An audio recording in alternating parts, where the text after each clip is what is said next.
CPI ML party నాయకుడు JV Chalapathirao media సమావేశాన్ని నిర్వహించారు. ఈ సందర్భంగా ఆయన మాట్లాడుతూ ఛత్తీస్గఢ్లో ఎన్కౌంటర్లు చేయడం అత్యంత దారుణమని పేర్కొన్నారు.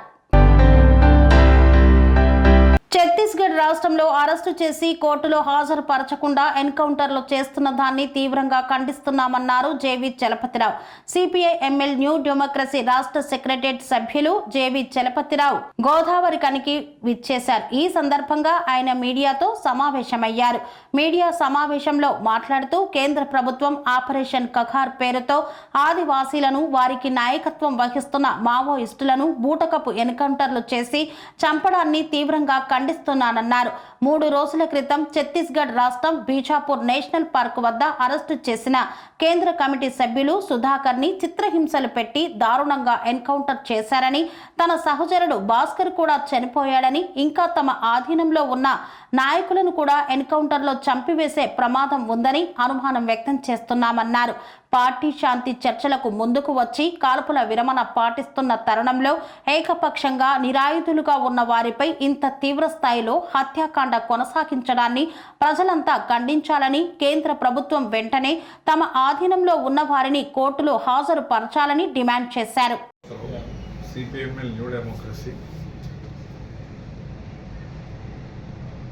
రాష్ట్ర సెక్రటరీ మెంబర్లు ముఖ్యంగా ఇవాళ ప్రధానంగా దండకారణ్య ఛత్తీస్గఢ్లో జరుగుతున్నటువంటి మారణకాండ మనకు తెలిసినటువంటి విషయమే. లేటెస్ట్గా కేశవరావు పార్టీ కార్యదర్శి మావోయిస్ట్ ఆయన ఘటన తర్వాత మళ్ళీ ఒక పెద్ద ఘటన సుధాకర్ కానీ బండి ప్రకాష్ కానీ ఇది కంటిన్యూటీగా కొనసాగిస్తున్నటువంటి కగార్ పేరు మీద కంటిన్యూగా చేస్తున్నటువంటి ఒక దుర్మార్గం. కేంద్ర ప్రభుత్వం, మోడీ ప్రభుత్వం కానీ అమిత్ షా హోమ్ మినిస్టర్గా ఈ దుర్మార్గం కొనసాగిస్తున్నటువంటి స్థితి ఉన్నది. వాళ్ళు చర్చలు రాజకీయంగా మేము చర్చలు జరపడానికి సిద్ధంగా ఉన్నామని వాళ్ళు చెప్తున్నారు. కాల్పుల విరమణ ప్రకటించిన తర్వాత ఈ ఘటనలు జరుగుతున్నాయి. అంటే ఎదుటి వాళ్ళు యుద్ధానికి సిద్ధం లేనప్పుడు నువ్వు యుద్ధం అనే పేరు మీద వేటాడి చంపేటువంటి పద్ధతి అనేది ఏకపక్షం అవుతుంది. నైతికత లేదు కేంద్ర ప్రభుత్వానికి. ఒక నైతికత లేనటువంటి పరిస్థితులు ఉన్నది. అందుకొరకు సభ్య సమాజం అంతా కూడా ఖండించాల్సినటువంటి అవసరం ఉన్నది. ఇప్పటికే మావోయిస్టులు బంధు అనేటువంటిది పిలిపించారు. భారత్ బంధు కూడా వారు పిలిపించారు. దాని మీద ప్రజలకు సంబంధించిన ఎంత సాంఘీభావం ఉన్నా ఏదున్నా ఈ దేశంలో ఆదివాసీల మీద మారణకాండ జరుగుతుంది. ఆదివాసీల జంగల్ జమీన్ అనేటువంటి ఆదివాసీల మీద ఈ మారణభావం జరుగుతుంది. అది మావోయిస్టుల పేరు మీద జరుగుతుంది. కాబట్టి ఒక 540 ఇవాళ 560 వరకు పెరిగినటువంటి పరిస్థితి ఉన్నది. జనవరి, ఫిబ్రవరి, మార్చి, ఏప్రిల్, మే, జూన్ ఈ 5-6 మాసాల్లోనే జరుగుతున్నది. ఈ దుర్మార్గం ఆపాలనేటువంటిదే సిపిఎంఎల్ న్యూ డెమోక్రసీ విజ్ఞప్తి చేస్తున్నది. ఎందుకంటే వాళ్ళు కాల్పులు విరమణ చేశారు. 5 ప్రకటనలు ఇచ్చారు. 5 ప్రకటనలు ఇచ్చిన తర్వాత కూడా ప్రభుత్వం వాళ్ళు ఏకపక్షంగా వ్యవహరిస్తున్న పరిస్థితి ఉన్నది. ఇవాళ రాష్ట్ర వ్యాప్తంగా కూడా బీజేపీయేతర పార్టీలన్నీ కూడా ఇవాళ జూన్ 14 నాడు ఇందిరా పార్కులో ఒక పెద్ద మహాధరణ చేసేటువంటి వైఖరి. అంటే బీజేపీయేతర పార్టీలు అంటేనే ఇందులో కాంగ్రెస్ వస్తున్నది, బీఆర్ఎస్ వస్తున్నది, దాంతోపాటు ఆప్ సంస్థ వస్తున్నది, లెఫ్ట్ పార్టీస్లు అన్నీ కూడా ఉన్నాయి. ఈ మహాధరణ ద్వారా కూడా ఈ దేశంలో మోడీ ప్రభుత్వం మీద మేము రాజకీయంగా సవాల్ చేయదలుచుకున్నాం.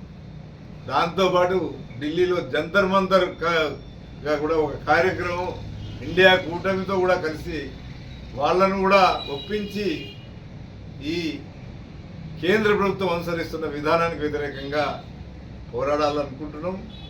ప్రభుత్వం వెంటనే చర్చలకు రావాలి. మావోయిస్టులతో చర్చలు జరపాలి, ఒక శాంతియుత వాతావరణం, ఒక ప్రజాస్వామిక వాతావరణం, రాజ్యాంగబద్ధంగా పరిపాలన, చట్టబద్ధ పాలన దిక్కు వెళ్ళాలని మేము విజ్ఞప్తి చేస్తున్నాం. ఇంకా కూడా ఒక కార్యక్రమం ఇండియా కూటమితో కూడా కలిసి వాళ్ళను కూడా ఒప్పించి ఈ కేంద్ర ప్రభుత్వం అనుసరిస్తున్న విధానానికి వ్యతిరేకంగా పోరాడాలనుకుంటున్నాం. ప్రభుత్వం వెంటనే చర్చలకు రావాలి, మావోయిస్టులతో చర్చలు జరపాలి, ఒక శాంతియుత వాతావరణం, ఒక ప్రజాస్వామిక వాతావరణం, రాజ్యాంగబద్ధంగా పరిపాలన, చట్టబద్ధ పాలన దిక్కు వెళ్ళాలని మేము విజ్ఞప్తి చేస్తున్నాం. మధ్య భారతంలో ఆదివాసులపై ఏదైతే కేంద్ర ప్రభుత్వం బీజేపీ ప్రభుత్వం ఇవాళ తీవ్రమైనటువంటి అణచివేత చర్యల్ని, ఒక యుద్ధాన్ని ప్రకటించింది. ఆపరేషన్ కగార్ పేరుతో ఈ జనవరిలో ప్రారంభమైనటువంటి ఈ ఆపరేషన్ వచ్చే సంవత్సరం మార్చిలో ముగిస్తుందని అమిత్ షా గారు ప్రకటించారు. ఇప్పటికే దాదాపు ఈ జనవరి నుంచి ఇప్పటి వరకు దాదాపు 500 మందిని ఎన్కౌంటర్ల పేరిట కాల్చి చంపారు. మరి దేశవ్యాప్తంగా కూడా ఈ ఎన్కౌంటర్లకు నిరసనగా, ఆదివాసీలకు మద్దతుగా పెద్ద ఎత్తున ఇవాళ ప్రజలు, ప్రజాసంఖ్యవాదులు, వివిధ రాజకీయ పక్షాలన్నీ కూడా తీవ్రంగా ఖండిస్తున్నాయి. అయినప్పటికీ కూడా వాళ్ళు ఏమాత్రం కూడా వెనకడుగు వేయకుండా అదేవిధంగా కొనసాగిస్తున్నారు. కాల్పుల విరమణ కూడా వాళ్ళు ఇప్పటికి 2 సార్లు మావోయిస్ట్ పార్టీ కేంద్ర ప్రభుత్వానికి లేఖలు రాసింది. వాళ్ళు ఆయుధాలు దించుతున్నాం, మేము ఒక్క ఫైర్ కూడా ఎక్కడ కూడా జరగనీయమని చెప్పి వాళ్ళు ఇప్పుడు నిరాయుధంగా ఉన్నారు. కానీ ప్రభుత్వం మాత్రం నిరాయుధుల్ని ఎక్కడికక్కడ అరెస్టులు చేసి వాళ్ళ ఆధీనంలో ఉంచుకొని అనేక చిత్రహింసలు పెట్టి కాల్చి చంపుతున్నటువంటి పరిస్థితి మనం చూస్తున్నాం. ఇటీవల 3 రోజుల క్రితమే, అంతకుముందు ఒక వారం క్రితం ఆ పార్టీ కేంద్ర కమిటీ కార్యదర్శి కేశవరావు గారు కానీ, ఆ తర్వాత 26 మంది కానీ, ఇప్పుడు ఇటీవల ఆ పార్టీ కేంద్ర కమిటీ సభ్యుడు సుధాకర్ గారిని కానీ, చలం గారిని అరెస్ట్ చేసి చంపివేయడం జరిగింది. ఇంకా వాళ్ళ ఆధీనంలో బీజాపూర్లో ఉన్నటువంటి నేషనల్ పార్క్, ఆ పార్టీ నాయకుల్ని కూడా ఇవాళ ఎన్కౌంటర్లు చేస్తారనేటువంటి పుకార్లు వస్తున్నాయి. రోజుకిద్దరిని ఆ రకంగా వాళ్ళు చిత్రహింసలు పెట్టి చంపుతున్నారు. వాళ్ళని తక్షణమే వాళ్ళపై కేసులు ఏమైనా ఉంటే పెట్టాలి, కోర్టుకు అటెండ్ చేయాల్సినటువంటి అవసరం ఉంది.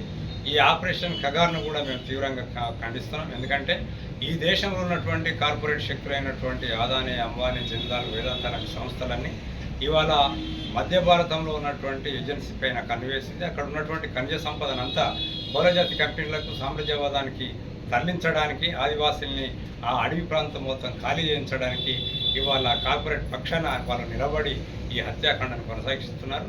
దీన్ని ఐఎఫ్టీగా మేము ఖండిస్తూనే ఉన్నాం. ఇప్పుడు కూడా ఏదైతే ఈ రాక్షసమైనటువంటి నిర్బంధాన్ని తక్షణమే ప్రభుత్వం విరమించుకొని వారితో చర్చలు జరపాలని ఐఎఫ్టీగా మేము కూడా కేంద్ర ప్రభుత్వాన్ని డిమాండ్ చేస్తున్నాం. ఆదివాసులపై ఏదైతే కేంద్ర ప్రభుత్వం బీజేపీ ప్రభుత్వం ఇవాళ తీవ్రమైనటువంటి అణచివేత చర్యల్ని, ఒక యుద్ధాన్ని ప్రకటించింది. ఆపరేషన్ కగార్ పేరుతో ఈ జనవరిలో ప్రారంభమైనటువంటి ఈ ఆపరేషన్ వచ్చే సంవత్సరం మార్చిలో ముగిస్తుందని అమిత్ షా గారు ప్రకటించారు. ఇప్పటికే దాదాపు ఈ జనవరి నుంచి ఇప్పటి వరకు దాదాపు 500 మందిని ఎన్కౌంటర్ల పేరిట కాల్చి చంపారు.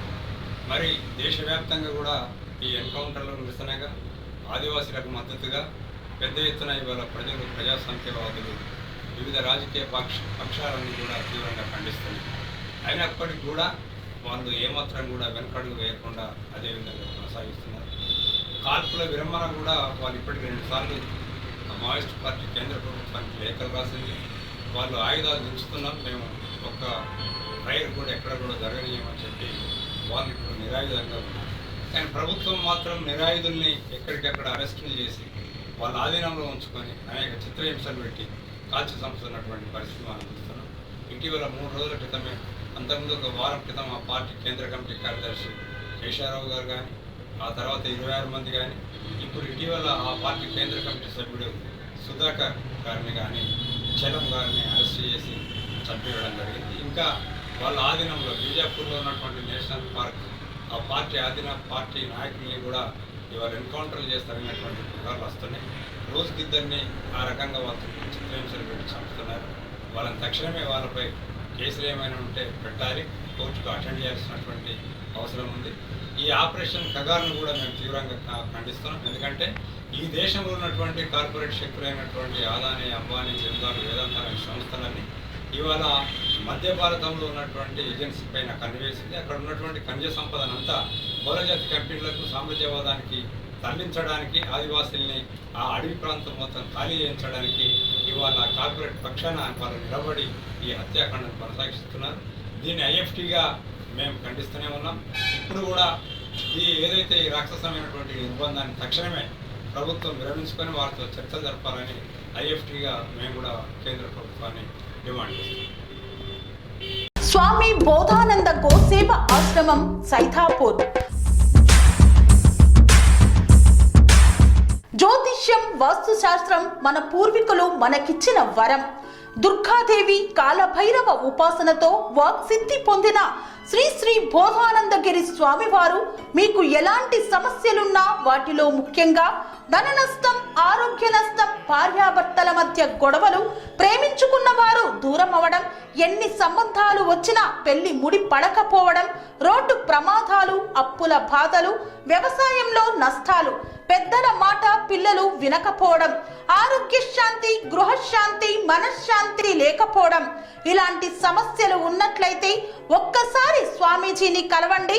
మీ సమస్యలకు తగిన పరిష్కారాన్ని పొందండి. అంతేకాక అన్ని రకాల వ్యాధులకు గోపంచగవ్య మరియు మూలికా వైద్యం చేయబడును. నమ్మకంతో రండి, ఆయురారోగ్యాలతో వర్ధిల్లండి. మా అడ్రస్ స్వామి బోధానంద గోసేవ ఆశ్రమం, సైథాపూర్, వీరభద్రస్వామి గుడి దగ్గర, యాదగిరిగుట్ట. సంప్రదించవలసిన నెంబర్ 9849213754 మరియు 9618034138.